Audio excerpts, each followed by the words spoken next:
Talong Inday. White rice tayo ngayon. Bagong pagiling na bigas. Meron kaming plantasyon dito ng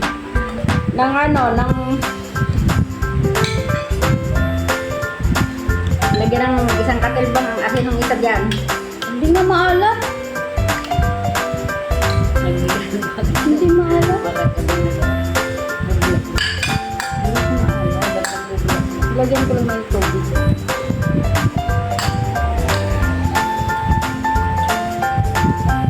Kaya tayo guys!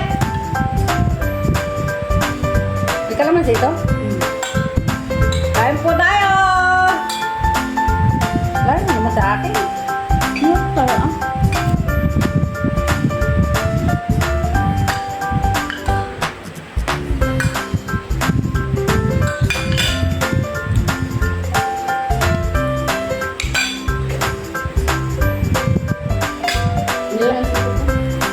Ilan ang ilagay mo? Mo ka ba dyan?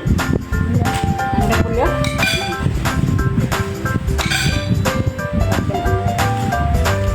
Tatlong lampin? Sabi ko magkakamay ako.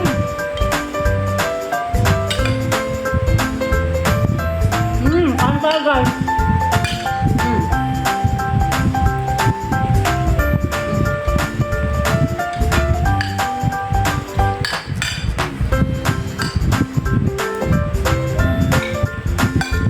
Dito na mag-almusal, tapos maaga magtanghalian. Aba, Diyos ko. Grabe kong dalawang to, ah.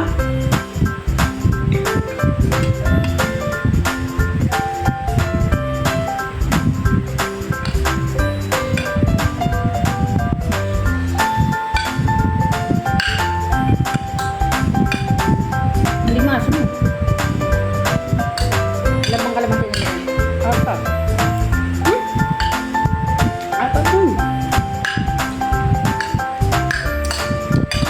Hindi ah, maalat ah.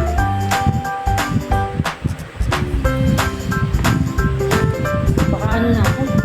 Hindi nga sa'yo. Wala nang panlasa. Apat yan na ano. Naman si Iubos ko.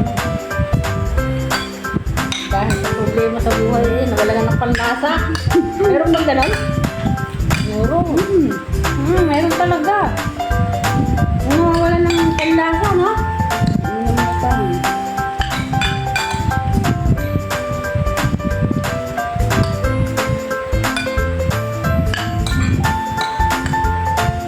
Problema lang siya. Ako kakarami ko si Jesus Christ. Hindi ako pabayaan ni Lord.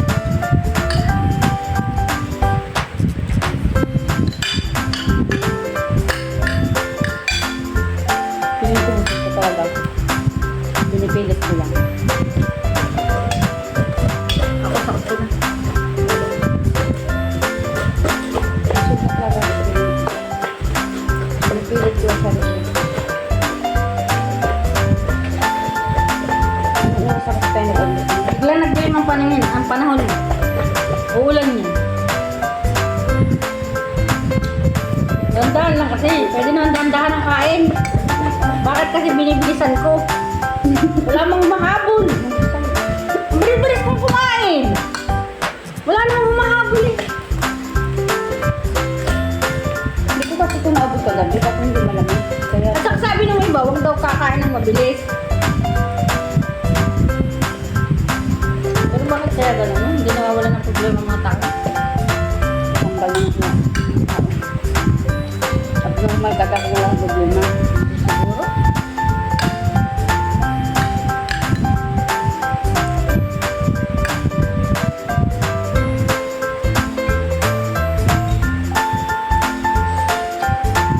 Yung ang tao, number one tayong problema, pera.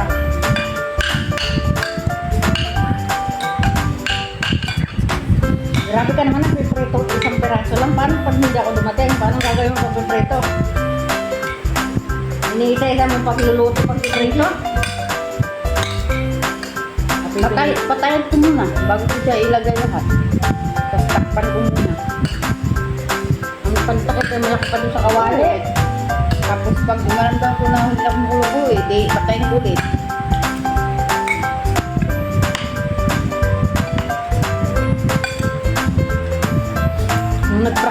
sa ano sa Splash Island oh. First time ko makakita ng mga nag-aapoy ng mga kawali. Grabe, nilalagyan pala ng ano yun. Nilalagyan pala nila ng alak. Kaya pala nag-aapoy yung kanilang binibisa. Pag ganyan nila, aapoy na yun. Guys, takot ako dati. Doon ko palang nalaman yun kung paano, kung bakit nag-aapoy yung pagluluto ng mga chef. Yun pala, alak.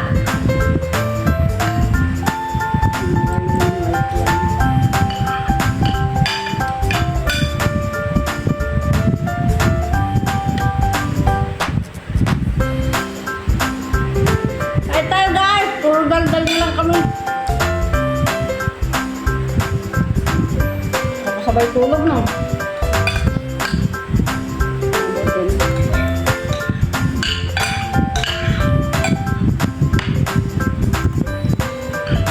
Hindi pa nagawa ng pencil, mapapurot na.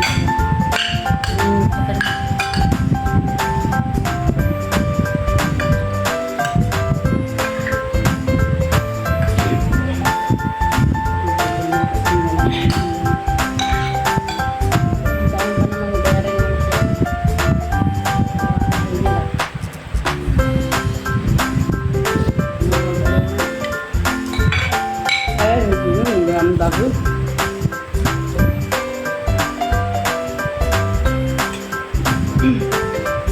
February pa uli ang anak mo. Kapag ano pa lang eh. Bago pa lang nababahan. Kain po.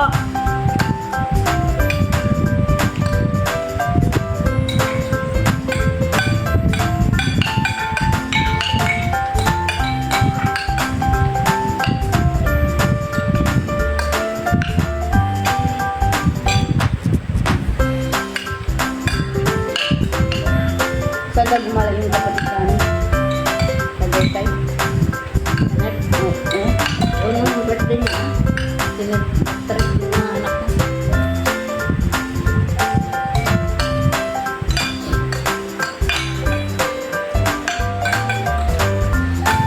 ₱10,000 isang dati. May kwarto na yun. Tayo yung buong swimming pool. Tapos, kung dadalang pagkain na luluto niya.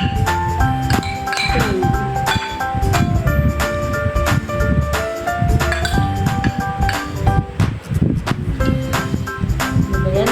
Napapakain pa ako.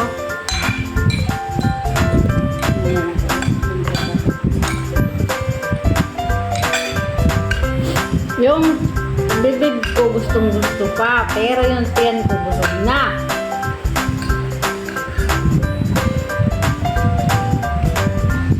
Marami yung kanin pinadala nyo. Bago na yung kinain ko. Dalaw sa akin dito eh. Sana lang, last na. Itong dalawa mo. Bagong dalawa. Itong marami na kanin. Eh, yan talaga pag sabi na sa'yo, pag may problema, kain yan eh. Marasal nga nun eh, pag may problema, stress eh. Pagluto kong pagkain, ubos!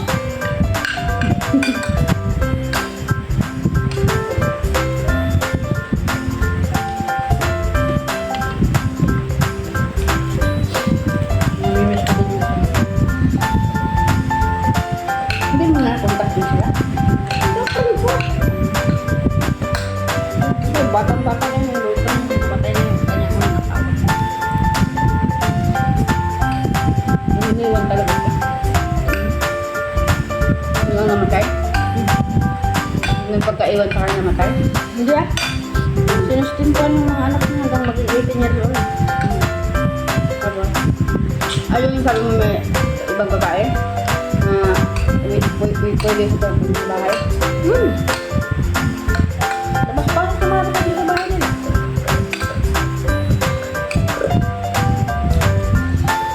Napatawag mo na eh.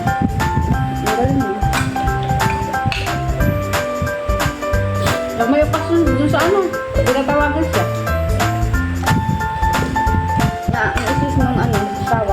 kasi pag Kapag ka sa kanya. siguro, makakakati kasi may anak din siya. May anak din dalawa eh. Dalawa anak ka din.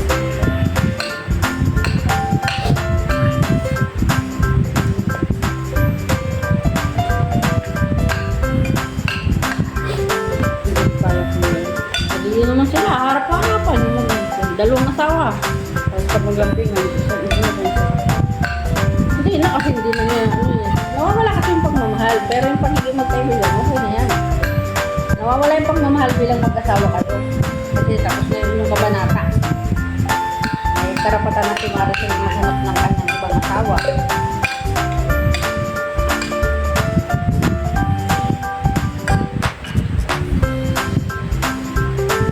Basta ang kasunduan nila, gusto nito yung dalawang bata hanggang 18 years old. May mga bata naman eh, pagkatapos ng ano, eh, nagsipagtrabaho. ganito naman dito. Marcel. Nagtrabaho siya dito eh. Festival siya.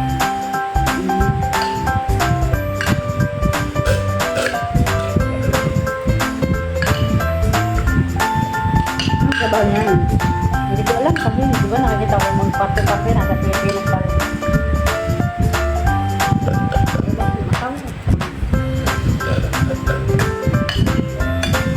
Yung babae, yung kapitan. Nagano pa rin siya no? Bigay pa ng donasyon si Marcel ng si Arthur ay nagtaas pa tayo. Nagbigay pa. Hindi ko sa Taiwan.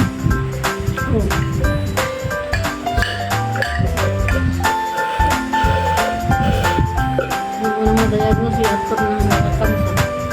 Nagbigay pa tayo. Kasi siya nagbigay din. Nabigyan ko dito.